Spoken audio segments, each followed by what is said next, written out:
നീ തന്നെയാ, എന്റെ ഹൃദയവും നിന്നിൽ തന്നെയാ, എന്റെ നിക്ഷേപം നീ തന്നെയാ, എന്റെ ഹൃദയവും നിന്നിൽ തന്നെയാ. യേശുവേ എൻ ഹൃദയത്തിനുടയോനേ, എൻ ഹൃദയത്തെ കവർന്നോനേ. യേശുവേ എൻ ഹൃദയത്തിനുടയോനേ, എൻ ഹൃദയത്തെ കവർന്നോനേ. എന്റെ നിക്ഷേപം നീ തന്നെയാ, എന്റെ ഹൃദയവും നിന്നിൽ തന്നെയാ.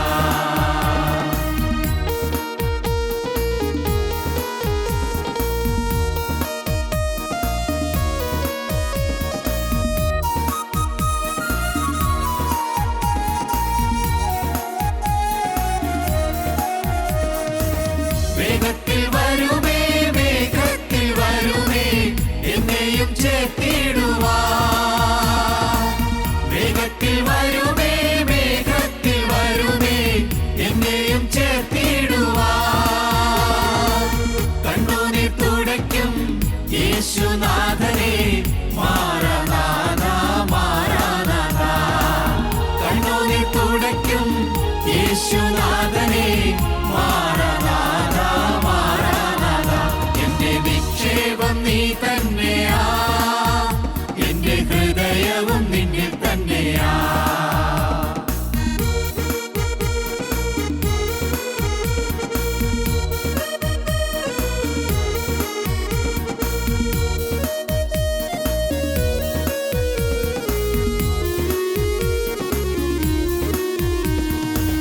കണ്ണുകളാൽ കാണുമേ, കണ്ണുകളാൽ കാണുമേ, എൻ പ്രിയ രക്ഷകനേ. കണ്ണുകളാൽ കാണുമേ, കണ്ണുകളാൽ കാണുമേ, എൻ പ്രിയ രക്ഷകനേ. സുന്ദര രൂപനേ, വന്ദിതനാഥനേ, മാറാനാഥ മാറാനാഥ. സുന്ദര രൂപനേ, വന്ദിതനാഥനേ, മാറാനാഥ മാറാനാഥ.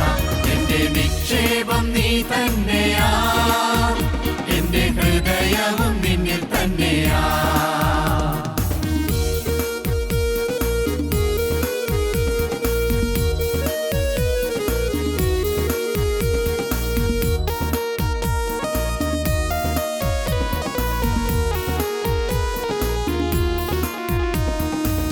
ആയിരം വാക്കുകൾ മിണ്ടിയാൽ പോരായേ, കാന്തനാമെന്നേശുവേ.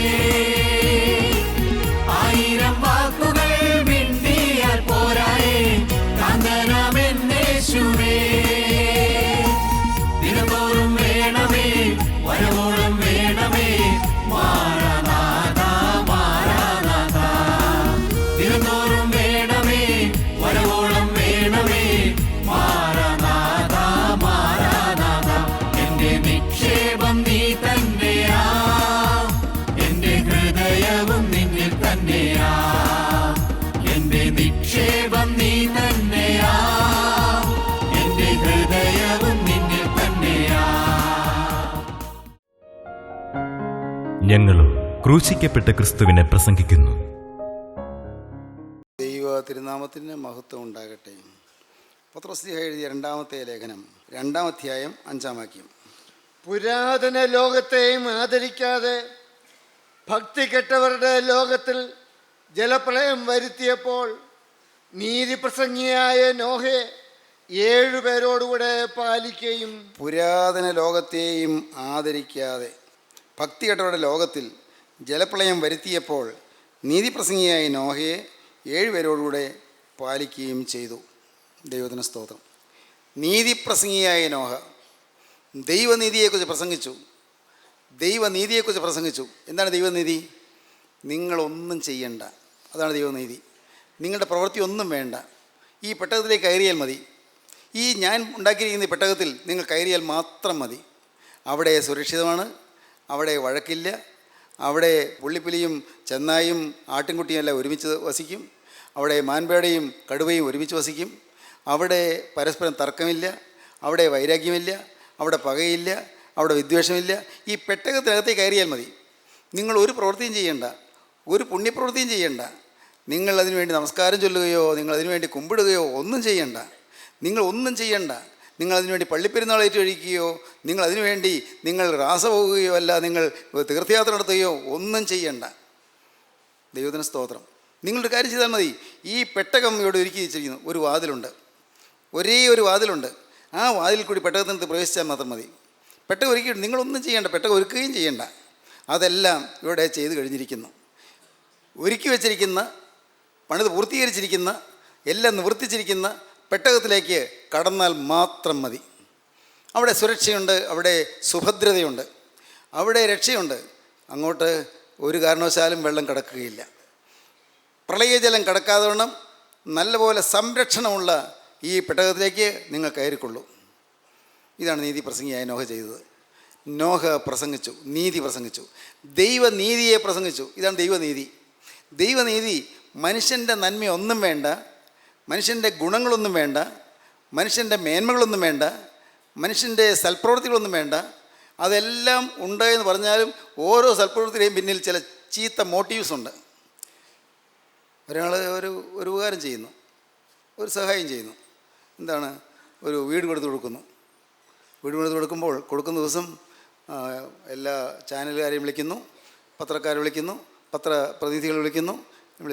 അതാ ആ താക്കോൽ ദാനം എല്ലാവരും കാണുക, അത് ചെയ്തിട്ട് മറ്റുള്ളവരെ കാണിക്കുന്നു. എന്തെല്ലാം മേന്മ പറഞ്ഞാലും വേറൊരാൾ കാണുകയും ചെയ്യുന്ന നന്മ പ്രവൃത്തികളുടെ പിന്നിൽ എന്നെ ആളുകൾ മാനിക്കണം, എന്നെ ആളുകൾ കരുതണം, എന്നെ ആളുകൾ സ്നേഹിക്കണം, ഞാൻ ചെയ്ത നന്മ പ്രവൃത്തി എല്ലാവരും അംഗീകരിക്കണം, എന്നെ എല്ലാവരും ആ കാര്യത്തിൽ ബഹുമാനിക്കണം എന്നുള്ള ഒരു ഉദ്ദേശം, മോട്ടീവ് അവിടെ അതിൻ്റെ പിന്നിലുണ്ട്.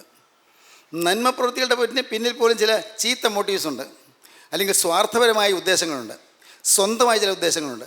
എൻ്റെ പേര്, എൻ്റെ പ്രശസ്തി, എൻ്റെ സ്ഥാനം, എൻ്റെ മാനം, എൻ്റെ നല്ല സ്വഭാവം, എൻ്റെ നല്ല മനോഗുണം, ഇതെല്ലാം മറ്റുള്ളവരുടെ മുമ്പിലേക്ക് കാണിച്ചു കൊടുക്കാനുള്ള വ്യഗ്രതയുണ്ട് അതിൻ്റെ പിന്നിൽ. സ്തോത്രം. പ്രിയപ്പെട്ടവരെ, നിങ്ങൾക്ക് മനസ്സിലായല്ലോ. എന്നാൽ ജീവനുള്ള ദൈവത്തിൻ്റെ മക്കൾക്ക് വലം കൈ ചെയ്യുന്നത് എന്തെന്ന് ഇടം കൈ അറിയരുതെന്നാണ് നിർബന്ധം. വലം കൈ ചെയ്യുന്നത് എന്തെന്ന് ഇടം കൈ അറിയരുത്.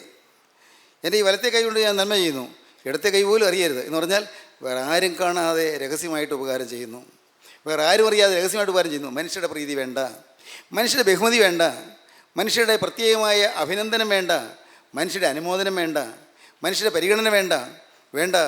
എൻ്റെ സ്വർഗത്തിലെ ദൈവത്തിൻ്റെ ആത്മാവിനിൽ വസിക്കുന്നത് കൊണ്ട്, ദൈവത്തിൻ്റെ സ്വഭാവം എനിക്ക് തന്നതുകൊണ്ട്, ദൈവത്തിൻ്റെ സ്നേഹവും ദൈവത്തിൻ്റെ പരമകാരുണികത്വവും എനിക്ക് തന്നതുകൊണ്ട്, ദൈവത്തിൻ്റെ പരമകാരുണികത്വവും എനിക്ക് തന്നതുകൊണ്ട്, അതുകൊണ്ട് ഞാനിത് ചെയ്യുന്നു.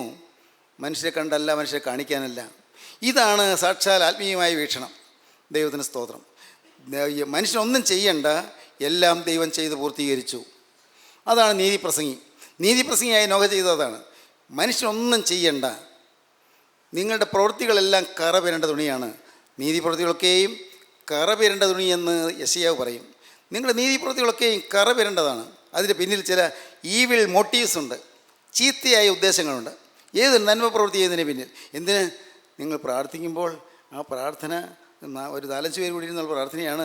4-5 പേരേ ഉള്ളൂ. പക്ഷേ എന്നാലും നിങ്ങളുടെ പ്രാർത്ഥന എല്ലാവരിലും നല്ല പ്രാർത്ഥന, എല്ലാവർക്കും ഇഷ്ടമായ പ്രാർത്ഥന, നല്ല ഭംഗിയായ പ്രാർത്ഥന, അത് നല്ല ഹൃദയ ദ്രവീകരണമായ ചില ഹൃദയത്തെ അലിയിക്കുന്ന പ്രാർത്ഥന എന്നൊക്കെ വരണം. മറ്റുള്ളവർ കാണണം, മറ്റുള്ളവർ അഭിനന്ദിക്കണം. അല്ലെങ്കിൽ പ്രാർത്ഥന അയ്യോ വേണ്ടതുപോലെ പ്രാർത്ഥിക്കാൻ പറ്റിയില്ല, മനസ്സിലൊരു ഇടി തോന്നുന്നു. നിങ്ങൾ പ്രാർത്ഥിക്കുന്നത് മറ്റുള്ളവരെ കേൾക്കാനല്ല, നിങ്ങൾ പ്രാർത്ഥിക്കുന്നത് സ്വർഗത്തിലെ ദൈവത്തോടാണ്. പക്ഷേ ഇന്ന് മനുഷ്യർ പ്രാർത്ഥിക്കുന്നത് പലപ്പോഴും മനുഷ്യർ കേൾക്കാനാണ് പ്രാർത്ഥന. നിങ്ങൾ ശ്രദ്ധിച്ച് നോക്കൂ, ഇല്ലേ? പലപ്പോഴും അങ്ങനെയല്ലേ? മനുഷ്യർ കേൾക്കണം. ഇപ്പോൾ നിങ്ങളൊരു പ്രസംഗം പറയുന്നു, ഒരു സാക്ഷ്യം പറയുന്നു, നിഷ്കളങ്കമായി ചിന്തിച്ച് നോക്കൂ. എൻ്റെ പ്രസംഗം നന്നാവണം, എൻ്റെ സാക്ഷ്യം നന്നാകണം, ഞാൻ പറയുന്ന വാക്കുകൾ അത് മറ്റുള്ളവർക്ക് വളരെ പ്രയോജനമായി തീരണം, നല്ല ഉദ്ദേശം. പക്ഷേ ഈ നന്നാകണം എന്നുള്ളതിൻ്റെ പിന്നിൽ ഒരു സെൽഫുണ്ട്, അതിൻ്റെ പിന്നിൽ ഒരു സ്വയമുണ്ട്, അതിൻ്റെ പിന്നിൽ ഒരു ഇഗോയുണ്ട്, ഒരു ഞാനുണ്ട്. ഒരു ഞാൻ, എനിക്ക്, എന്നോട്.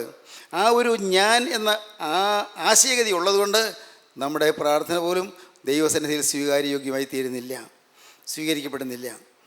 നീതിപ്രസംഗിയായ നോഹ നീതി എന്താണ് പ്രസംഗിച്ചത്? നിങ്ങളാരും ഒന്നും ചെയ്യേണ്ട, എല്ലാം പൂർത്തീകരിച്ചു. പെട്ടകം പടുത്ത് തീർത്തിരിക്കുന്നു, പെട്ടകത്തിനകത്ത് എല്ലാം സജ്ജീകരിച്ചിരിക്കുന്നു. അവിടെ നിങ്ങൾക്ക് എത്ര കാലം വേണമെങ്കിലും ജീവിക്കാനുള്ള സജ്ജീകരണങ്ങൾ, എല്ലാ വിഭവങ്ങളും ഒരുക്കിയിരിക്കുന്നു. അവിടെ സുഖസമൃദ്ധമായും സന്തോഷമായും ജീവിക്കാനുള്ള സാഹചര്യങ്ങൾ ഉണ്ടാക്കിയിരിക്കുന്നു. എല്ലാം ദൈവം ഒരുക്കിയിരിക്കുന്നു.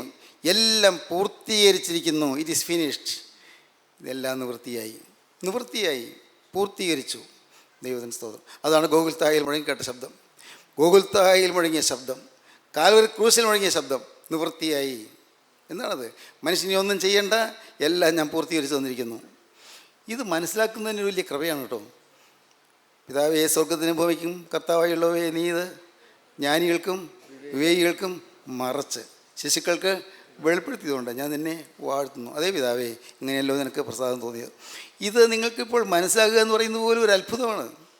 ഈ ഒരു അത്ഭുതം നിങ്ങൾ ഗ്രഹിച്ചു കഴിയുമ്പോൾ നിങ്ങൾ തുള്ളിച്ചാടും. അതാണ് ആദ്യ സ്നേഹത്തിൽ ലഹരി എന്ന് പറയുന്നത്. ആദ്യ സ്നേഹത്തിൽ ലഹരി നിങ്ങൾക്കൊരു വെളിച്ചം കിട്ടുകയാണ്. ഒരു വലിയ പ്രകാശം നിങ്ങളുടെ ഉള്ളത്തേക്ക് കടന്നു വരികയാണ്. ഏതോ ഒരു പുതിയ ലോകം നിങ്ങളുടെ മുന്നിൽ തുറക്കുകയാണ്. ഒരു പുതിയ ലോകം. ദൈവത്തിന് സ്തോത്രം. ഞാൻ ഓർക്കുന്നു, ഞാൻ 17-ാമത്തെ വയസ്സിൽ മാനസാന്തരപ്പെട്ട ആദ്യ കാലത്ത് ഏതാണ്ട് ലഹരി പിടിച്ച് ഓടി കിടക്കുകയായിരുന്നു. ലഹരി പിടിച്ച് വചനം എവിടെയുണ്ടോ അങ്ങോട്ട് ഓടിപ്പിച്ചല്ലും. എവിടെ അനുഗ്രഹീതരായ ദൈവമക്കൾ എവിടെയുണ്ടോ അവിടെ പോയി വചനം കേൾക്കാൻ എത്ര മൈലുകൾ ഞാൻ സഞ്ചരിച്ചു. എന്തിന്? എനിക്ക് വചനത്തോടുള്ള ആർത്തി, വചനത്തോടുള്ളതായ കൊതി, വചനത്തിൻ്റെ മധുരം അത് ആസ്വദിക്കാനുള്ളതായ ആർത്തി. പ്രിയപ്പെട്ടവരെ, വചനത്തോടൊരു ആസക്തി, ആഗ്രഹം ഇന്ന് ഇപ്പോൾ നിങ്ങളെല്ലാവരും കൂടെ കൂടി വന്നിരിക്കുന്നു. എന്തിന്? ആര് പറഞ്ഞിട്ട്? നിങ്ങൾക്ക് വചനത്തോടൊരു ആസക്തി വന്നിരിക്കുന്നു, വചനത്തോടൊരു അടുപ്പം വന്നിരിക്കുന്നു, വചനത്തിലേക്കൊരു ആകർഷണം വന്നിരിക്കുന്നു. ആര് തന്നു? സ്വർഗത്തിൽ ദൈവം തന്നതാണ്. അത് ദൈവകൃപയാണ്. ദൈവം എല്ലാം പൂർത്തീകരിച്ചു. നിത്യനായ ദൈവം തൻ്റെ സ്വർഗീയ മഹിമയിൽ, ദൈവം തൻ്റെ മഹത്വത്തിൽ എല്ലാം പൂർത്തീകരിച്ചു തന്നിരിക്കുന്നു. മനുഷ്യൻ്റെ രക്ഷയ്ക്ക് ആവശ്യമുള്ളതെല്ലാം പൂർത്തീകരിച്ചു തന്നിരിക്കുന്നു. മനുഷ്യന് ഒരു കാര്യം മാത്രം ചെയ്താൽ മതി, അവൻ പെട്ടകത്തിലേക്ക് കയറുക മാത്രം ചെയ്താൽ മതി. പെട്ടകത്തിൽ വരുമ്പോൾ, അതിനകത്ത് വരുമ്പോൾ പുള്ളിപ്പുലിയെ കാണും, മാനിനെ കാണും, കുഞ്ഞാടിനെ കാണും. അവിടെ വരുമ്പോൾ സിംഹത്തെ കാണും. ഒന്നും പേടിക്കണ്ട, ഒന്നും ഉപദ്രവിക്കില്ല. കാരണം ചെന്നായും കുഞ്ഞാടും ഒരുമിച്ച് മേയും. ദൈവത്തിന് സ്തോത്രം. അവിടെ സ്വർഗീയ ശാന്തിയാണ്, അവിടെ സ്നേഹമാണ്. നിങ്ങൾ ചോദിക്കും, സാറേ എന്ത് മണ്ടത്തരായി പറയുന്നത്? അങ്ങനെയുള്ള എവിടെയെങ്കിലും ഉണ്ടോ? എൻ്റെ മക്കളെ ഞാൻ പറയട്ടെ, ഉണ്ട്. ദൈവത്തിന് സ്തോത്രം. അങ്ങനെയുള്ള ശാന്തിയുള്ള കുടുംബങ്ങളുണ്ട്. അങ്ങനെയുള്ള ശാന്തി പരിലസിക്കുന്ന കുടുംബങ്ങളുണ്ട്. അങ്ങനെ ഹൃദയം സന്തോഷമായി കഴിയുന്ന കുടുംബങ്ങളുണ്ട്. അങ്ങനെ ഹൃദയം ശാന്തമായി കഴിയുന്ന ആ വ്യക്തികളുണ്ട്. ദൈവത്തിന് സ്തോത്രം. നിങ്ങൾ വെറുതെ കേൾക്കുകയല്ല, നിങ്ങൾ ഓരോരുത്തരും ഹൃദയത്തിൽ ആഗ്രഹിക്കണം, കർത്താവേ, അങ്ങനൊരു ജീവിതം ഈ ഭൂമിയിൽ വെച്ച് സാധ്യമാണെങ്കിൽ ആ സ്വർഗീയ ശാന്തി എനിക്ക് തരണം. അങ്ങനെ ഈ ഭൂമിയിൽ ഒരു ശാന്തസുന്ദരമായ ജീവിതം ഉണ്ടെങ്കിൽ, ഈ ഭൂമിയിൽ വെച്ച് പൂർണ്ണമായും ക്രിസ്തു വാഴുന്നൊരു ജീവിതം ഉണ്ടെങ്കിൽ, ഈ ഭൂമിയിൽ വെച്ച് ഒരു പരിശുദ്ധ ജീവിതം ഉണ്ടെങ്കിൽ അതെനിക്ക് തരണം. സ്നേഹത്താൽ നിറയുന്നൊരു ജീവിതം, ഐക്യത്തിൽ തിങ്ങുന്നൊരു ജീവിതം, കർത്താവേ, അവിടുത്തെ വിശ്വാസത്തിൽ ഉറച്ചിക്കുന്നൊരു ജീവിതം, പ്രത്യാശയിൽ കവിയുന്നൊരു ജീവിതം, കർത്താവേ, അങ്ങനെയൊന്നുണ്ടെങ്കിൽ അതെനിക്ക് തരണം. നിങ്ങൾ ആഗ്രഹിക്കൂ. ആഗ്രഹിച്ചാൽ പോരാ, നിങ്ങൾ പ്രാർത്ഥിക്കൂ. വേറൊന്നും നിങ്ങൾ ചെയ്യണ്ട. നിങ്ങൾ യാചിക്കൂ. സ്തോത്രം. യാചിപ്പിയെന്നാൽ നിങ്ങൾക്ക് കിട്ടും, മുട്ടുവിനെന്നാൽ നിങ്ങൾക്ക് തുറക്കപ്പെടും, അന്വേഷിപ്പിനെന്നാൽ നിങ്ങൾ കണ്ടെത്തും. ഒരു മകൻ അപ്പം ചോദിച്ചാൽ അപ്പൻ കല്ല് കൊടുക്കുമോ? മീനെ ചോദിച്ചാൽ പാമ്പിനെ കൊടുക്കുമോ? മുട്ട ചോദിച്ചാൽ തേളിന് കൊടുക്കുമോ? ഇല്ലല്ലോ. ദോഷികളായി നിങ്ങളുടെ മക്കൾക്ക് നല്ല ദാനങ്ങളെ കൊടുക്കാൻ അറിയുന്നുവെങ്കിൽ സ്വർഗസ്ഥനായ പിതാവ് തന്നോട് യാചിക്കുന്നവർക്ക് പരിശുദ്ധാത്മാവിനെ എത്രയധികം കൊടുക്കും. ആ യാചിക്കുന്നവർക്ക് ലഭിക്കും പരിശുദ്ധാത്മാവിനെ. യാചിക്കുന്നവർക്ക് കിട്ടും നന്മ. വിശ്വസിക്കൂ. എങ്കിൽ ഇന്ന് ഇത് കേട്ടുകൊണ്ടിരിക്കുമ്പോൾ നിങ്ങളുടെ ഹൃദയത്തിലൊരു ചലനം ഉണ്ടാകും. നിങ്ങളുടെ ഉള്ളിലൊരു സജീവമായ ചലനം ഉണ്ടാകും. ഉള്ളിലൊരു ബോംബ് പൊട്ടും. ദൈവത്തിന് സ്തോത്രം. ഉള്ളിൽ ബോംബ് പൊട്ടും, സ്നേഹത്തിൻ്റെ ബോംബ്. ഈ ഹൃദയത്തിനുള്ളിൽ സ്നേഹത്തിൻ്റെ ബോംബ് പൊട്ടും. ലഹരി പിടിക്കും. നിങ്ങൾ ആത്മാവിന് ലഹരി പിടിച്ച് നിങ്ങൾ പുതിയ മനുഷ്യനായിത്തീരും. നിങ്ങളുടെ ഹൃദയത്തെ ആനന്ദം അലതല്ലും. നിങ്ങൾ ദൈവത്തെ സ്തുതിക്കാൻ തുടങ്ങും. ഇടപെടാത്ത സ്തുതി, ഹൃദയം നിറഞ്ഞ സ്തുതി, സന്തോഷ സമൃദ്ധിയുള്ള സ്തുതി. രോഗമുള്ളപ്പോഴും സ്തുതി, ഭാരങ്ങളുള്ളപ്പോഴും സ്തുതി, പൈസയുടെ ഞെരുക്കമുള്ളപ്പോഴും സ്തുതി, പഠിക്കാൻ പറ്റാതിരിക്കുമ്പോഴും സ്തുതി, ജീവിതത്തിൽ ക്ലേശങ്ങളുള്ളപ്പോഴും സ്തുതി, പലതരത്തിലുള്ള പ്രശ്നങ്ങളിൽ കൂടി കടന്നു പോകുമ്പോഴും സ്തുതി. കാരണം യേശുക്രിസ്തു വസിക്കുന്ന ഹൃദയത്തിൽ. ലഹരി പിടിച്ചുള്ള ജീവിതം, ആധ്യാത്മികമായ ലഹരി, ആധ്യാത്മികമായ ബോംബ്. ദൈവത്തിന് സ്നേഹത്തിൻ്റെ ബോംബ് ഞാൻ പറയാറില്ലേ? സ്നേഹത്തിൻ്റെ ബോംബ്. സ്നേഹത്തിൻ്റെ ബോംബ് നിങ്ങളുടെ ഹൃദയത്തിൽ പൊട്ടട്ടെ. ദൈവത്തിന് സ്തോത്രം. സ്നേഹത്തിൻ്റെ വിപ്ലവം നിങ്ങളുടെ ഹൃദയത്തിൽ ഉദ്ഘാടനം ചെയ്യട്ടെ. സ്നേഹത്തിൻ്റെ വിപ്ലവം. ദൈവത്തിന് സ്തോത്രം. സ്നേഹത്തിൻ്റെ വിപ്ലവം. പ്രിയപ്പെട്ടവരെ, നമ്മുടെ കുടുംബങ്ങൾ സ്നേഹത്തിൻ്റെ വിപ്ലവം കൊണ്ട് വീര്യമുള്ളതായി തീരണം. നമ്മുടെ കുടുംബങ്ങൾ സ്നേഹത്തിൻ്റെ വിപ്ലവം കൊണ്ട് ഐക്യത്തിൻ്റെ ശ്രേഷ്ഠത കൊണ്ട് വളരുന്നതായി തീരണം. നമ്മുടെ കുടുംബങ്ങളിൽ ഐക്യം പരിലസിക്കണം. നമ്മുടെ കുടുംബങ്ങളിൽ ഐശ്വര്യം നിറവോടെ വസിക്കണം. നമ്മുടെ കുടുംബങ്ങൾ സ്വർഗ്ഗമായി തീരണം. നമ്മുടെ കുടുംബങ്ങൾ കൊച്ചു സ്വർഗ്ഗമായി തീരണം. ദൈവത്തിന് സ്തോത്രം. ഇത് കേൾക്കുമ്പോൾ നിങ്ങൾ വെറുതെ ഒരു കഥ കേൾക്കുന്ന പോലെ കേട്ടിരിക്കരുത്. നിങ്ങളിത് കേൾക്കുമ്പോൾ കർത്താവേ, അങ്ങനെയൊന്നും ഈ ഭൂമിയിൽ വെച്ച് സാധ്യമാണെങ്കിൽ എനിക്കത് വേണം. ആ സ്നേഹത്തിന് പൂ കൂട്ടുമ്പോൾ നിങ്ങളുടെ കുടുംബം സ്വർഗ്ഗമായി മാറും. നിങ്ങളുടെ കുടുംബങ്ങൾ ഐശ്വര്യമായി തീരും. നിങ്ങളുടെ കടത്തിന് പൊറുതി കിട്ടും. നിങ്ങളുടെ രോഗത്തിന് ശാന്തി കിട്ടും. നിങ്ങളുടെ ഹൃദയത്തിൽ ഒരു പുതിയ വിപ്ലവം പുറപ്പെടും. ആ ആധ്യാത്മികമായ വിപ്ലവത്തിൽ നിങ്ങൾ ത്രസിക്കും. നിങ്ങൾ അനുഗ്രഹീതരായി നിങ്ങൾ മാറും. നിങ്ങളുടെ ജീവിതം സ്വർഗ്ഗമയമായി തീരും. സ്വർഗ്ഗം നിങ്ങളിലേക്ക് ഇറങ്ങി വരും. ഹല്ലേലൂയ, ദൈവത്തിന് സ്തോത്രം. സ്വർഗ്ഗം നിങ്ങളിലേക്ക് ഇറങ്ങി വരുന്ന ഒരു മഹാ സൗഭാഗ്യം. അവിടെ തിന്മയില്ല, അവിടെ വഴക്കില്ല, അവിടെ വലിയ ചെറുപ്പഭാവമില്ല, വലിയവനെന്നോ ചെറിയവനെന്നോ ഭേദമില്ല, അഭ്യസ്ത വിദ്യനെന്നോ നിരക്ഷരപക്ഷിയെന്നോ വ്യത്യാസമില്ല. അവിടെ എല്ലാവരും ഒന്ന്, അപ്പൻ്റെ മക്കൾ, ഒരപ്പൻ്റെ മക്കൾ. ദൈവത്തിന് സ്തോത്രം. നാം എല്ലാം സ്വർഗീയ പിതാവിൻ്റെ മക്കൾ. നാം എല്ലാം യേശുക്രിസ്തുവിൻ്റെ രക്തത്താൽ വീണ്ടെടുക്കപ്പെട്ട ദൈവമക്കൾ. നാം എല്ലാം യേശുക്രിസ്തു നല്ല ഇടയിൽ പിന്നാലെ നടക്കുന്ന കുഞ്ഞാടുകൾ. ദൈവത്തിന് സ്തോത്രം. നാം എല്ലാം യേശുക്രിസ്തുവിൻ്റെ ശിഷ്യന്മാർ. ഇത് നിങ്ങൾക്ക് ബോധ്യമുണ്ടോ? എങ്കിൽ ഇപ്പോൾ നിങ്ങൾ പറയൂ, കർത്താവേ, അങ്ങനെയെങ്കിൽ ഇന്ന് ഇത് കേട്ടുകൊണ്ടിരിക്കുമ്പോൾ തന്നെ എൻ്റെ ഹൃദയത്തിൽ നീ ആ ബോംബ് നിക്ഷേപിക്കണമേ. സ്നേഹത്തിൻ്റെ ബോംബ് എൻ്റെ ഹൃദയത്തിൽ നിക്ഷേപിക്കണമേ. ദൈവത്തിന് സ്തോത്രം. ആ സ്നേഹത്തിൻ്റെ ബോംബ് അവിടെ വസിക്കട്ടെ, അവിടെ കിടക്കട്ടെ. കർത്താവേ, തക്ക സമയത്ത് പൊട്ടുമല്ലോ. തീ തൊടുമ്പോഴേക്കും ആ ബോംബ് പൊട്ടും. കർത്താവേ, അങ്ങനെ ഞങ്ങളുടെ ദേശം അനുഗ്രഹീതമായി തീരും. എൻ്റെ ദേശം അനുഗ്രഹീതമായി തീരും. എൻ്റെ സഭ അനുഗ്രഹീതമായി തീരും. എൻ്റെ കൂട്ടായ്മ അനുഗ്രഹീതമായി തീരും. കർത്താവേ, ഞാൻ മൂലം അനേകർ അനുഗ്രഹം പ്രാപിക്കും. ഹല്ലേലൂയ, ദൈവത്തിന് സ്തോത്രം. ദൈവത്തിന് വലിയ നാമം മഹത്വപ്പെടട്ടെ. ദൈവത്തിന് സ്തോത്രം. നീതി പ്രസംഗിയായ നോഹ. നീതി പ്രസംഗിയായ നോഹ വായിച്ചത് അങ്ങനെയാണ്: പുരാതന ലോകത്തെയും ആദരിക്കാതെ ഭക്തികെട്ടരുടെ ലോകത്തിൽ ജലപ്രളയം വരുത്തിയപ്പോൾ നീതി പ്രസംഗിയായ നോഹയെ 7 പേരോടെ പാലിക്കുകയും. നീതി പ്രസംഗിയായ നോഹ. നാം എല്ലാം നീതി പ്രസംഗിക്കുന്നവരായി തീരണം. നീതി പ്രസംഗിക്കുന്നവർ. ഈ ദൈവനീതിയെക്കുറിച്ച് പറയണം. ദൈവനീതിയെക്കുറിച്ച് ആരോടും പറയാം, പേടിക്കാതെ പറയാം. സ്വീകരിച്ചില്ലേ? വേണ്ട. യെഹെസ്കേലിനോട് കർത്താവ് പറഞ്ഞു, അവർ കേട്ടാലും കേൾക്കാഞ്ഞാൽ നീ അവരോട് പ്രവചിക്കാം. അവർ കേട്ടാലും കേൾക്കാഞ്ഞാൽ നീ അവരോട് പ്രവചിക്കാം. നിന്നെ അവർ പുച്ഛിച്ചു വരും, നിന്നെ അവർ ഇറക്കി വിട്ടുന്നു വരും, നിന്നെ അവർ ഉപദ്രവിച്ചെന്ന് വരും. സാരമില്ല. അവർ കേട്ടാലും കേൾക്കാഞ്ഞാലും മനുഷ്യപുത്ര നീ ഇസ്രായേൽ ഗൃഹത്തോട് പ്രവചിക്കാം. സ്തോത്രം. ദൈവത്തിൻ്റെ വലിയ നാമം മഹത്വപ്പെടട്ടെ. കേട്ടാലും കേൾക്കാഞ്ഞാലും ആ വാക്ക് മറക്കരുത്. കേട്ടാലും ശരി, കേട്ടില്ലെങ്കിൽ ശരി. കടം തീരുമല്ലോ, കടം തീരുമല്ലോ. സ്വർഗത്തിലെ നിത്യനായ ദൈവം നമുക്ക് ചില കാര്യങ്ങൾ പരിമിപ്പിച്ച് തന്നിട്ടുണ്ട്. നിർബന്ധം മേൽ കിടക്കുന്നു. ഞാൻ സുവിശേഷം അറിയിക്കുന്നില്ല എങ്കിൽ എനിക്ക് അയ്യോ കഷ്ടം. ഞാൻ സുവിശേഷം അറിയിക്കുന്നില്ലെങ്കിൽ എൻ്റെ മേൽ കടം നിൽക്കുന്നു. ഞാൻ കടക്കാരനാകുന്നു. ആരൊക്കെ? എല്ലാവർക്കും ഞാൻ കടക്കാരൻ. യഹൂദന്മാർക്ക് ഞാൻ കടക്കാരൻ, യവനന്മാർക്ക് കടക്കാരൻ, ബർബന്മാർക്കും ശകന്മാർക്കും ദാസന്മാർക്കും എല്ലാം ഞാൻ കടക്കാരൻ. ഞാൻ എല്ലാവർക്കും കടക്കാരനായിരിക്കുന്നു. അവരോട് സുവിശേഷം ഞാൻ അറിയിച്ചില്ലെങ്കിൽ എൻ്റെ മേൽ കടം നിൽക്കുന്നു. ഒരു കടക്കാരനായി ഞാൻ കടന്നു ചെല്ലാൻ ഇടവരരുത്. കടക്കാരനായി, കടമുള്ളവനായി ഞാൻ അക്കരെ ദേശത്തേക്ക് കടന്നു ചെല്ലാൻ ഇടവരരുത്. എങ്ങനെയാണെങ്കിൽ ഇപ്പോൾ നിങ്ങൾ എത്ര പേര് കടക്കാരായിട്ടുണ്ട്? നിങ്ങളുടെ ജീവിതത്തിൽ കടം വന്ന് കയറിയിട്ടുണ്ട്. ദൈവത്തിന് സ്തോത്രം. ദൈവത്തിന് വലിയ നാമം മഹത്വപ്പെടട്ടെ. ഞാൻ പറയുകയാണ്, എൻ്റെ അനുഭവത്തോട് ചേർത്ത് പറയാം. ദൈവത്തിന് സ്തോത്രം. ഈ കടയിൽ ചെന്നു, സാധനം വാങ്ങി. കുറച്ച് രൂപയ്ക്ക് സാധനം വാങ്ങി. അപ്പോൾ പോരാൻ നേരത്ത് രൂപ ഞാൻ പറയുകയാണ്, കട ഉടമസ്ഥനോട് പറയുകയാണ്, അയ്യോ ഇന്ന് രൂപയില്ല കേട്ടോ, അടുത്ത പ്രാവശ്യം ഞാൻ രൂപ കൊണ്ട് തന്നോളാം. അടുത്ത പ്രാവശ്യം ഞാൻ കടയിൽ വരുമ്പോൾ 1 രൂപ തന്നോളാം. ഇന്ന് ഇല്ലാത്തതുകൊണ്ടാണ്. ശരി, അടുത്ത പ്രാവശ്യം കൊണ്ടുവരണേ. കൊണ്ടുവന്നോളാം. അടുത്ത പ്രാവശ്യം ചെന്നു. അവിടെ സാധനങ്ങളൊക്കെ ഓർഡർ ചെയ്തു. ഇതിൻ്റെ സാധനം ഇത്ര മുളക്, ഇത്ര ചെറുപയർ, ഇത്ര പഞ്ചസാര, ഇത്ര അരി എല്ലാം ഓർഡർ ചെയ്തു. എല്ലാം അത് കെട്ടിവെച്ചു. ഞാൻ പോരാൻ തുടങ്ങുക. കടക്കാരൻ പറഞ്ഞു, അപ്പോൾ കഴിഞ്ഞ തവണ കൊണ്ടുപോയതുകൊണ്ട് ഈ പ്രാവശ്യത്തെ ഉണ്ടല്ലോ രൂപ എവിടെയാണ്? അയ്യോ ക്ഷമിക്കണേ, ഞാൻ അടുത്ത പ്രാവശ്യം തന്നോളാം. സാധനങ്ങൾ ഓരോ പ്രാവശ്യം വാങ്ങിക്കൊണ്ട് വരിക. കടം കൂടിക്കൂടി വരിക. കടം രജിസ്റ്ററിൽ കൂടിക്കൂടി വരികയാണ്. ഇന്ന് അനേക വിശ്വാസികളുടെ ജീവിതത്തിൽ കടം കൂടിക്കൊണ്ടിരിക്കുന്നു. ദൈവത്തോട് വാക്ക് പറഞ്ഞു, പാലിച്ചിട്ടില്ല. ദൈവത്തോട് ചില വാക്കുകൾ പറഞ്ഞു, പാലിച്ചിട്ടില്ല. കടം കൂടിക്കൊണ്ടിരിക്കുകയാണ്. എവിടെ കൊണ്ട് നേർക്കും ഈ കടമെല്ലാം? ഈ കടമെല്ലാം എവിടെ കൊണ്ട് നേർക്കും? കർത്താവേ, എൻ്റെ ഈ രോഗം മാറ്റിയാൽ ഞാൻ നിൻ്റെ വേല ചെയ്തുകൊള്ളാം പറഞ്ഞവരില്ലേ? കർത്താവേ, എൻ്റെ ജീവിതത്തിൽ ഒരു ജോലി തന്നാൽ ഞാൻ നിൻ്റെ വേല ചെയ്തുകൊള്ളാം പറഞ്ഞവരില്ലേ? കർത്താവേ, എനിക്കൊരു ഓമന കുഞ്ഞിനെ തന്നാൽ ഞാൻ നിൻ്റെ വേല ചെയ്തുകൊള്ളാം പറഞ്ഞവരില്ലേ? കർത്താവേ, എൻ്റെ വിവാഹം നടത്തി തന്നാൽ ഞാൻ നിൻ്റെ വേലക്കാരനായിക്കൊള്ളാം പറഞ്ഞവരില്ലേ? ദൈവത്തിന് സ്തോത്രം. അനേകം കാര്യങ്ങൾ ദൈവത്തോട് പറഞ്ഞു. പക്ഷേ ഇതുവരെയും കടം തീർത്തിട്ടില്ല. കടം തീർത്തിട്ടില്ല, കടക്കാരായി നിൽക്കുകയാണ്. എൻ്റെ ദൈവത്തിൻ്റെ വലിയ നാമം മഹത്വപ്പെടട്ടെ. എൻ്റെ ബഹുമാന്യ സഹോദരി സഹോദരന്മാരെ, നാം കടക്കാരായി മുന്നോട്ട് പോകരുത്. അപ്പോഴപ്പോൾ കൊടുത്ത് തീർത്തുകൊള്ളൂ. വാക്ക് പറഞ്ഞത് പാലിച്ചുകൊള്ളൂ. ദൈവത്തോടാണ് നീ വാക്ക് പറഞ്ഞത്. ദൈവത്തോടൊരു വാക്ക് പറയാൻ ധൃതിപ്പെടരുത്, സൂക്ഷിക്കുക.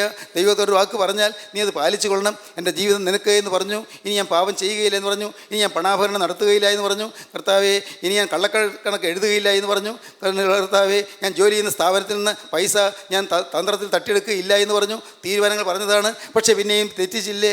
മോനെ, നിൻ്റെ മേൽ കടം നിൽക്കുന്നു, മറക്കരുത്. കടം നിൻ്റെ മേൽ നിൽക്കുന്നു. അതിവേഗം കടം തീർത്തുകൊള്ളൂ. അതിവേഗം കടമെല്ലാം തീർത്തുകൊള്ളൂ. ദൈവത്തിന് സ്തോത്രം. ഇനി ഈ ശരീരത്തിൽ അശുദ്ധി സംഭവിക്കുകയില്ല എന്ന് പറഞ്ഞു. ഇനി ഈ ശരീരത്തിൽ അശുദ്ധിയുടെ തിന്മയുടെ യാതൊരു അംശവും വരികയില്ലെന്ന് പറഞ്ഞു. ഇനി ഞാൻ മദ്യം തൊടുകയില്ലെന്ന് പറഞ്ഞു. കർത്താവേ, ഇനി കഞ്ചാവ് എടുക്കുകയില്ലെന്ന് പറഞ്ഞു. ഇനി ഞാൻ പുക വലിക്കുകയില്ലെന്ന് പറഞ്ഞു. എൻ്റെ കർത്താവേ, ഇനി അശുദ്ധമായ വാക്കുകൾ നാവിൽ വരികയില്ലെന്ന് പറഞ്ഞു. ഈ കണ്ണ് അരുതാത്ത പടം കാണുകയില്ല എന്ന് പറഞ്ഞു. പക്ഷേ മോനെ, നിൻ്റെ ജീവിതത്തിൽ നീ പറഞ്ഞത് നീ പാലിച്ചില്ല. കടം കൂടിക്കൂടി വരുന്നു, കടം വർദ്ധിച്ച് വരുന്നു. ചിന്തിക്കൂ, കടം കൂടിയവരാണ് നിങ്ങൾ അനേകം പേര്. ദൈവത്തിന് സ്തോത്രം. ദൈവത്തിന് വലിയ നാമം മഹത്വപ്പെടട്ടെ. ദൈവത്തിന് സ്തോത്രം. 36-ാമത്തെ വയസ്സിൽ ഞാൻ മാനസാന്തരപ്പെട്ടതിന് ശേഷം 19 കൊല്ലം കഴിഞ്ഞപ്പോൾ ഞാൻ പറഞ്ഞു, കർത്താവേ, ഞാൻ വലിയ കടക്കാരനായിരിക്കുന്നു. ഞാൻ പറഞ്ഞു, കർത്താവേ, ഞാൻ നിന്നോട് പറഞ്ഞ വാക്ക് പലതും തെറ്റിച്ച് കളഞ്ഞിരിക്കുന്നു. ഞാൻ സുവിശേഷ പ്രസംഗം ചെയ്യുന്നുണ്ടായിരുന്നു. അന്ന് ഞാൻ കൺവെൻഷൻ പ്രസംഗിക്കുന്നുണ്ടായിരുന്നു. 17-ാമത്തെ വയസ്സ് മുതൽ മാനസാന്തരപ്പെട്ടത് 2-3 വർഷം കഴിഞ്ഞപ്പോഴേക്കും കൺവെൻഷൻ പ്രാസംഗികനായി മാറി. സ്കൂളിലും കോളേജിലൊക്കെ ഉള്ള ജോലിയൊക്കെ എല്ലാം തുടർന്നു. പക്ഷേ കൺവെൻഷൻ പ്രസംഗിക്കാൻ നടന്നു. ദൈവത്തിന് സ്തോത്രം. എൻ്റെ സഹോദരി സഹോദരന്മാരെ, 36-ാമത്തെ വയസ്സിൽ അന്ന് ഇവിടെ ഞങ്ങളുടെ ബെഡ്റൂമാണ്. അവിടെ വീട് അവിടെ അപ്പുറത്ത് നിൽക്കുന്നത് ഇവിടെ ഒരു ഔട്ട് ഹൗസാണ്. അതാണ് ഞങ്ങളുടെ ബെഡ്റൂം. അമ്മയും പിള്ളേരും പുരയ്ക്കകത്ത് കിടക്കും, ഞാനും ആലീസും കൂടെ ഈ ബെഡ്റൂമിൽ. അന്ന് ഞങ്ങളുടെ പള്ളിയിൽ പോയി പ്രാർത്ഥനാ യോഗത്തിൽ ഞാൻ പ്രസംഗിച്ചു. വന്നു. ഞാൻ ഈ മുറിയിൽ ഞാനും കിടന്നു, ആലീസും കിടന്നു. പക്ഷേ എനിക്കെന്തോ ഒരു അസ്വസ്ഥത. ഞാൻ എഴുന്നേറ്റു. ലൈറ്റ് ഇട്ടില്ല, കാരണം ആലീസ് എഴുന്നേൽക്കണ്ടെന്ന് വിചാരിച്ചു. ഞാൻ എഴുന്നേറ്റു. ഞാൻ ഇരുന്ന് ചിന്തിക്കാൻ തുടങ്ങി. ഞാൻ കടക്കാരനാണ്. കർത്താവേ, എനിക്ക് ശുദ്ധീകരണം ആവശ്യമാണ്. എൻ്റെ ആളത്വം ഇനിയും മാറേണ്ടിയിരിക്കുന്നു. എനിക്കൊരു കഴുകൽ വേണം. കർത്താവെ, മുഴുവൻ കഴുകണം. എനിക്ക് പൂർണ്ണമായി കഴുകൽ വേണം. കർത്താവെ, ഞാൻ ചില രൂപ കൊടുക്കാനുള്ളവരുടെ അടുക്കൽ ചെന്ന് മാപ്പി ചോദിച്ച് രൂപ കൊടുത്തോളാം. എനിക്ക് ഇഷ്ടക്കുറവുള്ളവരോട് ചെന്ന് മാപ്പി ചോദിച്ച് നേർപ്പായിക്കൊള്ളാം. എൻ്റെ കർത്താവെ, പുസ്തകങ്ങൾ ചിലയിടത്തുനിന്നെടുത്ത് തിരിച്ചു കൊടുത്ത് ഞാൻ മാപ്പി ചോദിച്ചുകൊള്ളാം. ഞാൻ ദൈവത്തോട് ചില വാക്കുകളെല്ലാം പറഞ്ഞു. ദൈവത്തിന് സ്തോത്രം. പ്രിയപ്പെട്ടവരെ, ഞാൻ നിങ്ങളോട് പറയട്ടെ, നിങ്ങൾ അനുഗ്രഹം ആഗ്രഹിക്കുന്നുവെങ്കിൽ, അനുഗ്രഹം വേണമെങ്കിൽ നിങ്ങൾ ദൈവത്തോട് ഇനിയും ചില വാക്കുകൾ പറയണം. പുതിയ ചില പ്രതിഷ്ഠകൾ എടുക്കണം. നിങ്ങൾ മാനസാന്തരപ്പെട്ട കാലത്തെ പ്രതിഷ്ഠ പോരാ. മാനസാന്തരപ്പെട്ട കാലത്തെ നിങ്ങളുടെ വാക്ക് പോരാ. ഇന്ന് ഒരു പുതിയ പ്രതിഷ്ഠ നിങ്ങൾ എടുക്കണം. പറയണം, കർത്താവേ, ഞാൻ നേർച്ച നിവർത്തിച്ചു കൊള്ളാം. ഞാൻ പറഞ്ഞ നേർന്നത് ഞാൻ നിവർത്തിച്ചു കൊള്ളാം. ഞാൻ നിന്നോട് വാക്ക് പറഞ്ഞത് ഞാൻ പാലിച്ചു കൊള്ളാം. ദൈവത്തോട് പറയണം. ദൈവത്തിന് സ്തോത്രം. ദൈവത്തിന് സ്തോത്രം. അന്ന് അർദ്ധരാത്രി വരെയെന്ന് എനിക്ക് തോന്നുന്നു. ഞാനിരുന്നു. ഞാൻ പല പല തീരുമാനങ്ങളെടുത്തു. കുറച്ച് നേരം ഇരുന്ന് കരഞ്ഞു, കുറേ നേരം ഇരുന്ന് ചിന്തിച്ചു. അവസാനം ഞാൻ കിടന്നുറങ്ങി. പിറ്റേന്ന് മെയ് മാസം 11-ാം തീയതി വെള്ളിയാഴ്ച, 1973 മെയ് മാസം 11-ാം തീയതി വെള്ളിയാഴ്ച രാവിലെ 9 മണിക്ക്. ദൈവത്തിന് സ്തോത്രം. പ്രിയപ്പെട്ടവരെ, ഞാൻ അത്ഭുതത്തോടെ പറയട്ടെ, ഞങ്ങളുടെ ബെഡ്റൂമിൽ യേശു ക്രിസ്തുവിൻ്റെ പരിശുദ്ധാത്മാവ് ശക്തമായി ഇറങ്ങി വന്നു. ദൈവത്തിന് സ്തോത്രം. അന്ന് ഒരു പരിശുദ്ധ പിതാവ് കൂടെ വന്നു. അദ്ദേഹം അന്ന് സ്തുതിക്കാൻ തുടങ്ങി. അദ്ദേഹം ഞങ്ങളുടെ ബെഡ്റൂമിൽ ഇരുന്ന് സ്തുതിക്കാൻ തുടങ്ങി. ദൈവത്തിന് സ്തോത്രം. അത്ഭുതം നടന്നു. കർത്താവെ, അന്ന് ഞാൻ ഓർക്കുകയാണ്, എൻ്റെ സകലം ആളത്വം അങ്ങ് മാറിക്കഴിഞ്ഞു. അന്ന് ഒരു വലിയ ലഹരി എൻ്റെ ഉള്ളിലൂടെ കടന്നുപോയി. എൻ്റെ സിരകളിലൂടെ തീ വായുമ്പോൾ എനിക്ക് തോന്നി. എൻ്റെ നെഞ്ചങ്ങ് വീർത്തു വരുന്നത് പോലെ എനിക്ക് തോന്നി. എൻ്റെ കർത്താവിന് സ്തോത്രം. എനിക്ക് അതിനെക്കുറിച്ച് വർണ്ണിക്കാനുള്ള കഴിവില്ലെന്നേ ഞാൻ പറയാറുള്ളത്. വർണ്ണിക്കാൻ കഴിവില്ല. അത് എനിക്ക് മനസ്സിലാക്കാൻ പറ്റാത്ത ചില അനുഭൂതികളായിരുന്നു. ദൈവത്തിന് സ്തോത്രം. ഞാൻ ആൾ മാറി. ദൈവത്തിന് സ്തോത്രം. എൻ്റെ ലക്ഷ്യം മാറി. എൻ്റെ ചിന്താഗതി മാറി. ഞാനതുകൊണ്ട് തികഞ്ഞൊന്നല്ല പറഞ്ഞത്. ഒരിക്കലും തെറ്റിദ്ധരിക്കേണ്ട. ഞാൻ തികഞ്ഞവനായില്ല. ശുദ്ധീകരണം ആവശ്യമായ വശങ്ങളുണ്ട്. എന്നാൽ ദൈവത്തിന് സ്തോത്രം, അന്ന് ഒരു വലിയ തീജ്വാല എൻ്റെ മേൽ പറന്നിറങ്ങി. സ്വർഗത്തിലെ തീജ്വാല. അതാണ് പരിശുദ്ധാത്മാവ്. പരിശുദ്ധാത്മാവിൻ്റെ അഭിഷേകം എൻ്റെ മേൽ പകർന്നു. പരിശുദ്ധാത്മാവിൻ്റെ തീ എൻ്റെ മേൽ പകർന്നു. ദൈവത്തിന് സ്തോത്രം. അത് അപ്പോൾ സ്തുതിയായി ബഹിർഗമിക്കാൻ തുടങ്ങി. സ്തുതി നിലയ്ക്കാത്ത സ്തുതിയായി. ദൈവത്തിന് സ്തോത്രം. ഞാൻ സ്തുതിച്ചുകൊണ്ടിരുന്നപ്പോൾ ദൈവത്തിൻ്റെ പരിശുദ്ധാത്മാവ് ദർശനത്തിൽ കാണിച്ചു തന്നു, ഈ പ്രദേശം മുഴുവൻ മാലാഖമാരെ കൊണ്ട് നിറഞ്ഞിരിക്കുന്നതെന്ന്. വീണ്ടും പരിശുദ്ധാത്മാവ് ദർശനത്തിൽ കൂടി കാണിച്ചു തന്നു, ഈ പ്രദേശത്ത് എണ്ണിക്കൂടാത്ത പുരുഷാരം നിൽക്കുന്നുവെന്ന്. ദൈവത്തിന് സ്തോത്രം. അന്ന് കൂടി വന്നാൽ കൂട്ടായ്മയിൽ 10, 50, 70 ആളേ ഉള്ളൂ. ദൈവത്തിന് സ്തോത്രം. പക്ഷേ അന്ന് പറഞ്ഞു ഇവിടെ മുഴുവൻ മാലാഖമാരെ കൊണ്ട് നിറഞ്ഞുവെന്ന്. അന്ന് പറഞ്ഞു ദൈവത്തിന് സ്തോത്രം ഇവിടെ മുഴുവൻ എണ്ണിക്കൂടാത്ത പുരുഷാരം വന്ന് നിറഞ്ഞു നിൽക്കുന്നുവെന്ന്. പ്രിയപ്പെട്ടവരെ, അത് നിറവേറിക്കൊണ്ടിരിക്കുകയാണ്. ഞാൻ ദൈവത്തെ സ്തുതിക്കുന്നു, ഞാൻ ദൈവത്തെ മഹത്വപ്പെടുത്തുന്നു. നിങ്ങൾക്കാർക്കെങ്കിലും കടം തീർക്കാൻ വല്ലതുണ്ടോ? നിങ്ങൾക്ക് പുതിയ പ്രതിഷ്ഠ എടുക്കാനുണ്ടോ? നിങ്ങൾ ദയവായി ചിന്തിക്കൂ. നിങ്ങൾക്ക് അനുഗ്രഹം പ്രാപിക്കാം. നിങ്ങൾക്ക് ദൈവത്തിൻ്റെ സ്നേഹം നിറവോടെ അനുഭവിക്കാം. നിങ്ങൾ ഒരുപക്ഷെ ആളുകൾ നിങ്ങൾ തെറ്റിദ്ധരിക്കും, ആളുകൾ നിങ്ങളെ കളിയാക്കും, പലരും നിങ്ങളെക്കുറിച്ച് ഇല്ലാത്തത് പറയും. പേടിക്കേണ്ട, സാരമില്ല. പ്രതിഫലം തരാനുള്ളവൻ വരുമ്പോൾ പ്രതിഫലം തരും. സംശയിക്കേണ്ട. പ്രതിഫലം അവൻ്റെ കയ്യിലുണ്ട്, കൂലി അവൻ്റെ പക്കലുണ്ട്. എൻ്റെ ദൈവത്തിന് സ്തോത്രം. അവൻ വന്ന് പ്രതിഫലം തരുന്ന ആളിൽ മകനെ നീയും മകളെ നീയും ചെന്ന് മുട്ടുമുടക്കും. നിൻ്റെ തലമേൽ അവൻ്റെ കരം വയ്ക്കും. അന്ന് നിൻ്റെ തലമേൽ അവൻ്റെ കരം വയ്ക്കണമെങ്കിൽ ഇന്ന് അവൻ്റെ കരം നിൻ്റെ തലമേൽ വയ്ക്കണം. ഇന്ന് അവൻ്റെ ആണിപ്പാടുള്ള കരം നിൻ്റെ തലമേൽ വയ്ക്കണം. നീ ഒന്ന് ഹൃദയം താഴ്ത്തി കൊടുക്കുമോ? വിനയപ്പെട്ട് കൊടുക്കുമോ? കർത്താവേ, ഇന്നു മുതൽ ഞാൻ നിൻ്റെ മാത്രം മക. എൻ്റെ യേശുനാഥ, ഇന്നു മുതൽ ഞാൻ നിൻ്റെ മാത്രം മക. ഇനി എൻ്റെ മേൽ വേറെ ആർക്കും അവകാശമില്ല. യേശുവെ, ഇത്രയും കാലം പിശാചിന് അവകാശം ഉണ്ടായിരുന്നു. ഇത്രയും കാലം സാത്താൻ പന്താടിയിരുന്നു, സാത്താൻ പാവ കളിപ്പിച്ചിരുന്നു. കർത്താവ്, ഇനിയില്ല. ഇനി ഞാനൊരു പുതിയ സൃഷ്ടി. ഹല്ലേലൂയ. ദൈവത്തിന് സ്തോത്രം. നിങ്ങൾ പറയാൻ തോന്നുന്നുണ്ടോ? ദൈവത്തോടൊരു വാക്ക് പറയാൻ തോന്നുന്നുണ്ടോ? കർത്താവെ, ഇനി എൻ്റെ നാവിൽ അരുതാത്തത് വരില്ല, ചീത്ത വാക്കുകൾ വരില്ല, ശാപവാക്കുകൾ വരില്ല. കർത്താവെ, എൻ്റെ നാവിൽ അസഭ്യവാക്കുകൾ വരില്ല. ഈ നാവിൽ ഇനി ഒരു കാരണവശാലും മദ്യം തൊടുകയില്ല. കർത്താവെ, ഇനി ചുണ്ടിൽ എൻ്റെ കർത്താവെ ബീഡി പുകയ്ക്കുകയില്ല, സിഗരറ്റ് പുകയ്ക്കുകയില്ല, കഞ്ചാവ് എടുക്കുകയില്ല. കർത്താവെ, ഇനി മയക്കുമരുന്നിന് അടിമയായി തീരുകയില്ല. ഞാൻ ചീത്ത കൂട്ടുകെട്ടിലേക്ക് പോവുകയില്ല. എൻ്റെ കർത്താവെ, സ്നേഹം മാത്രമായി നിറഞ്ഞ് ഞാൻ പുതിയ സൃഷ്ടിയായി ജീവിക്കും. ദൈവത്തോട് വാക്ക് പറയുമോ? കർത്താവിൻ്റെ കരങ്ങളിൽ കൊടുക്കുമോ? യേശുവിൻ്റെ തൊട്ടരികത്ത് വന്നിട്ടുണ്ട്. നിങ്ങളുടെ തൊട്ടരികത്ത് നിൽക്കുന്നുണ്ട്. നിങ്ങൾ ദൂരെ പോകണ്ട. നിങ്ങൾ ബേത്ലഹേം പുൽക്കൂട് വരെ പോകണ്ട. ഗോകുൽത്താക്കുന്ന് കയറണ്ട. യേശു ഇതാ തൊട്ടരികത്ത് നിൽക്കുന്നു. അവൻ്റെ കരം നിങ്ങളുടെ നേരെ ഉയർത്തിയിരിക്കുന്നു. ആ കരം നിങ്ങളുടെ തലമേൽ വയ്ക്കണമെങ്കിൽ നിങ്ങളൊരു വാക്ക് പറയണം. കർത്താവേ, ഇന്നു മുതൽ ഇന്നു മുതൽ നിൻ്റെ രക്തത്തിൻ്റെ വിലയായി ഞാൻ ജീവിച്ചു കൊള്ളാം. ഒരു പുതിയ സൃഷ്ടിയായി ഞാൻ ജീവിച്ചു കൊള്ളാം. എന്നെ നീ തൊടണമേ എന്ന് പ്രാർത്ഥിക്കൂ. Hallelujah, hallelujah. തൊടണമേ നിങ്ങൾ പ്രാർത്ഥിക്കുന്നുണ്ടെങ്കിൽ നിങ്ങളുടെ കരം ഒന്ന് ഉയർത്തി കൊടുക്കാം. കർത്താവിൻ്റെ കൈകളിലേക്ക് നിങ്ങൾ കരം ഒന്ന് ഉയർത്തി കൊടുക്കാം. കർത്താവിനോട് പറയാം, കർത്താവേ, ഈ കരത്തിൽ നീ ഒന്ന് പിടിക്കണമേ. എൻ്റെ കർത്താവേ, മറ്റുള്ളൊരു കൈ ഉയർത്തിക്കൊണ്ടല്ല എനിക്ക് തീരുമാനം. എൻ്റെ കരത്തിൽ നീ പിടിക്കണമെന്നുള്ളതാണ്. എൻ്റെ കരത്തിൽ നീ പിടിക്കണമെന്നാണ് എൻ്റെ ആഗ്രഹം. ഞാൻ നിന്നോട് യാചിക്കുന്നു. ഈ കരത്തിൽ അശുദ്ധി പറ്റിയ ഈ കൈകളിൽ യേശുനാഥ നീ പിടിക്കണമേ. എന്നെ കഴുകണമേ, എന്നെ വിശുദ്ധീകരിക്കണമേ, എൻ്റെ പാപങ്ങൾ ക്ഷമിക്കണമേ, എല്ലാ അരുതായികളും മാറ്റണമേ, എല്ലാ തിന്മകളും പൊറുക്കണമേ, എന്നെ കഴുകണമേ, പൈശാചിക ബാധകൾ മാറ്റണമേ, ദുരാത്മ ബന്ധനങ്ങൾ അഴിക്കണമേ, സാത്താൻ്റെ കോട്ടകൾ തകർക്കണമേ. കർത്താവേ, എൻ്റെ മേലുള്ള സകല ബാധകൾ നീക്കി എന്നെ വിശുദ്ധീകരിക്കണമേ. നിൻ്റെ രണ്ടാമത്തെ വരവിൽ എന്നെ കൂടെ നീ ഓർത്തുകൊള്ളണമേ. Hallelujah, hallelujah, hallelujah. നിൻ്റെ രണ്ടാമത്തെ വരവിൽ എന്നെ കൂടെ നീ ഓർത്തുകൊള്ളണമേ. മിശിഹ, നീ രാജ്യത്വം പ്രാപിച്ചു വരുമ്പോൾ എന്നെ കൂടെ നീ ഓർത്തുകൊള്ളണമേ. നമുക്ക് സമർപ്പിക്കാം, നമുക്ക് പ്രാർത്ഥിക്കാം. കാരുണ്യവാനേ, മഹാപരിശുദ്ധനായ ഞങ്ങളുടെ സ്വർഗീയ പിതാവേ, നിൻ്റെ പ്രിയ മക്കളെല്ലാം അവിടുന്ന് കാണുന്നുവല്ലോ. അപ്പോൾ നിൻ്റെ സ്നേഹമുള്ള കരം ഓരോരുത്തരുടെയും തലമേൽ വെച്ചിരിക്കുന്നല്ലോ. എൻ്റെ കർത്താവേ, ആ സ്നേഹമുള്ള കരത്തിൽ നിന്ന് ഒഴുകുന്ന തിരുരക്തം ഓരോരുത്തരെയും ശുദ്ധീകരിക്കുന്നുവല്ലോ. യേശു ക്രിസ്തുവിൻ്റെ രക്തം സകല പാപമൊക്കെ ശുദ്ധീകരിക്കുന്ന വചനം ഞങ്ങൾ ഓർക്കുന്നു. കർത്താവേ, ശുദ്ധീകരിക്കണമേ, കഴുകണമേ, വെടിപ്പാക്കണമേ, ആത്മാവിന് തീ പകരണമേ, എല്ലാവരുടെയും ശരീരത്തിലൂടെ തീ ഒഴുകണമേ, തിരുനാമം മഹത്വപ്പെടുത്തണമേ. യേശുവിൻ നാമത്തിൽ തന്നെ, ആമീൻ.